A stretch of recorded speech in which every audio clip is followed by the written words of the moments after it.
Bismillahirrahmanirrahim. Assalamualaikum warahmatullahi wabarakatuh. Alhamdulillahi rabbil alamin. Wa sallallahu ala sayyidina wa maulana Muhammadin wa ala alihi at-tayyibin at-tahirin wa ashabihil mayamin. Amma ba'du. Ma'asyiral muslimin wal muslimat rahimakumullah. Pada pertemuan tentang fikih zakat yang ke-9 ini dan pertemuan yang terakhir dari pembahasan tentang zakat, karena kita akan membacakan hadis tentang zakat pada pertemuan yang akan datang, kita sampai kepada soal yang ke-8. Isinya adalah bagaimana terkait dengan zakat fitrah tamu yang berkunjung ke rumah kita. Jawabannya adalah sebagaimana telah dijelaskan pada pembahasan yang telah lalu, bahwa seseorang yang menjadi tanggungan makan orang lain tidak wajib lagi membayar zakatnya sendiri, melainkan telah menjadi tanggungan tuan rumah atau orang yang menanggung biaya makannya saat itu. Dengan demikian, apabila tamu yang berkunjung itu dianggap sebagai tanggungan makan tuan rumah, misalnya tamu itu berkunjung sejak malam Idul Fitri dan bermalam hingga 5 hari setelahnya, atau ia telah bermalam sekian hari termasuk di malam Idul Fitri, di mana masyarakat umum menilai dan mengatakan bahwa tamu tersebut telah menjadi tanggungan makan tuan rumah, maka pada kondisi seperti ini tuan rumah menjadi penanggung jawab untuk membayarkan zakat fitrah tamunya tersebut. Namun jika tidak sampai selama itu, misalnya tamu tersebut hanya datang 1 malam, yaitu di malam Idul Fitri saja, untuk berbuka puasa bersama, baik karena undangan ataupun datang mendadak, di mana masyarakat umum tidak menganggapnya sebagai tanggungan makan tuan rumah, maka zakat fitrahnya tidak menjadi tanggungan tuan rumah, melainkan tamu itu sendiri yang harus membayar zakat fitrahnya. Poin lainnya yang juga penting untuk diperhatikan adalah seseorang yang zakat fitrahnya menjadi tanggungan orang lain, maka ia tidak bisa membayarkan zakatnya begitu saja tanpa minta izin kepada orang yang menanggung biaya makannya. Misalnya seorang anak yang sudah bekerja, namun ia masih tinggal bersama orang tuanya, dan ia pun belum menikah, dan biaya kehidupannya masih menjadi tanggung jawab ayahnya, maka ia tidak bisa begitu saja membayar zakat fitrahnya, tetapi ia harus berkata kepada ayahnya, "Ayah, karena saya mempunyai uang sendiri, maka saya minta izin kepada ayah, saya akan membayar zakat fitrah untuk diri saya sendiri dengan uang saya ini." Jadi harus minta izin kepada ayahnya terlebih dahulu agar dia bisa sah membayar zakat fitrahnya. Dan jika ia tidak meminta izin terlebih dahulu kepada ayahnya, maka zakatnya dianggap tidak sah. Dan meminta izin kepada ayah tentu tidak mesti harus datang dan hadir di hadapannya, melainkan bisa juga dengan cara lewat telepon, lewat WhatsApp, dan lewat media lainnya. Kemudian zakat fitrah itu disunatkan dan dianjurkan untuk diberikan kepada kerabat dan famili yang terdekat dan yang sangat memerlukan bantuan.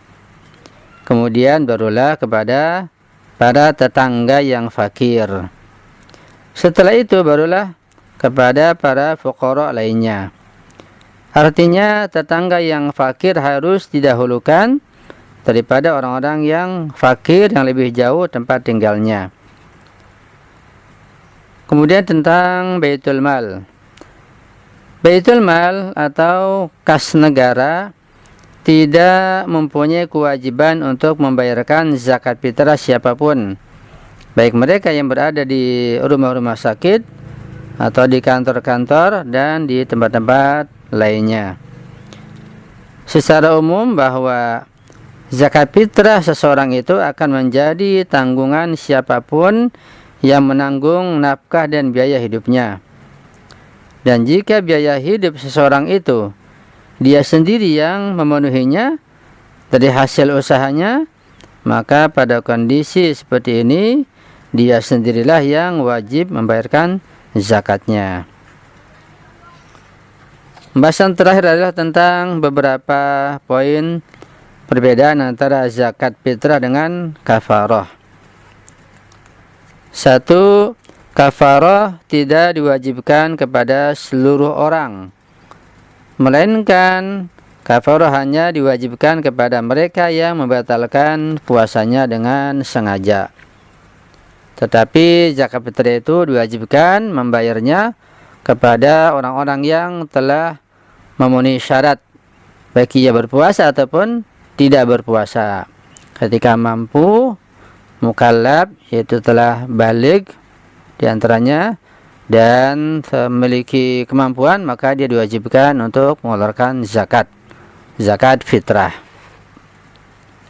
Yang kedua, perbedaan zakat fitrah dengan kafarah, bahwa kafarah itu harus diberikan dalam bentuk bahan makanan seperti gandum, beras, dan lain sebagainya, dan menggantikan harga nominalnya dianggap tidak mencukupi.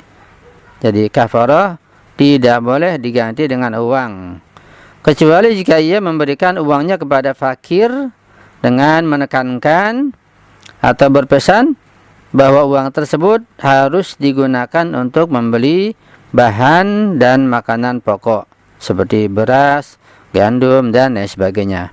Tidak boleh digunakan untuk keperluan yang lainnya. Demikian juga uang yang diberikan harus sesuai dengan harga beras atau gandum dan lain sebagainya. Namun tidak demikian dengan zakat fitrah. Artinya membayar dengan harga makanan dan siap santap juga tidak ada masalah dan dibolehkan untuk zakat fitrah. Jadi tidak mesti harus dengan beras seperti pada masalah kafarah. Zakat fitrah boleh berupa uang, boleh berupa dengan yang lainnya. Yang ketiga, perbedaan zakat fitrah dengan kafarah. Waktu untuk pembayaran kafarah tidak terbatas, yakni bisa kapan saja, ketika mampu, ketika ada kesempatan. Walaupun tentunya ketika dibayarkan lebih cepat, itu akan lebih baik dan lebih afdal. Namun untuk zakat fitrah, ia mempunyai waktu yang khusus, terbatas dan tertentu. Ya, ini hanya hingga ketika zawal pada hari Id saja. Itu pun ketika orang tersebut tidak melaksanakan sholat Id. Waktunya sampai tergelincir matahari atau sampai waktu zuhur. Tetapi orang yang sholat, maka secara ihtiyat wujub harus diberikan sebelum melaksanakan sholat Idul Fitri. Keempat, perbedaan antara zakat fitrah dengan kafarah. Penerima kafarah hanyalah untuk para fakir. Sedangkan penerima zakat fitrah itu bisa dari kalangan non-fakir. Misalnya al-amilin, para amil, kemudian orang yang mu'allafati qulubuhum, yang punya hutang, dan yang ibnu sabil atau sabilillah. Lebih luas cakupan penerima zakat fitrah dibanding kafarah.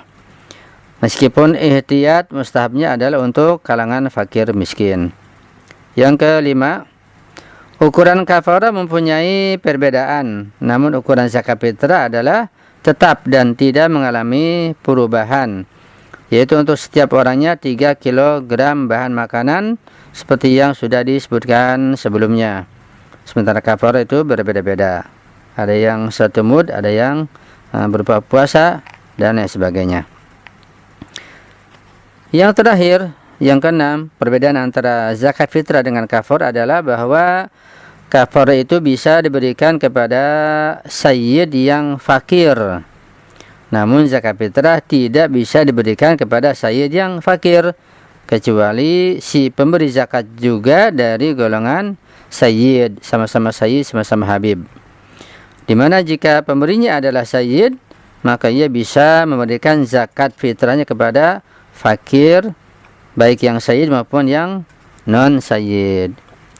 Sampai di sini perjumpaan kita lewat fikih zakat telah selesai, alhamdulillah.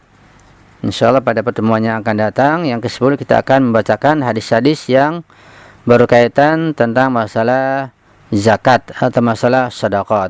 Sedekah wajib dan sedekah mustahab.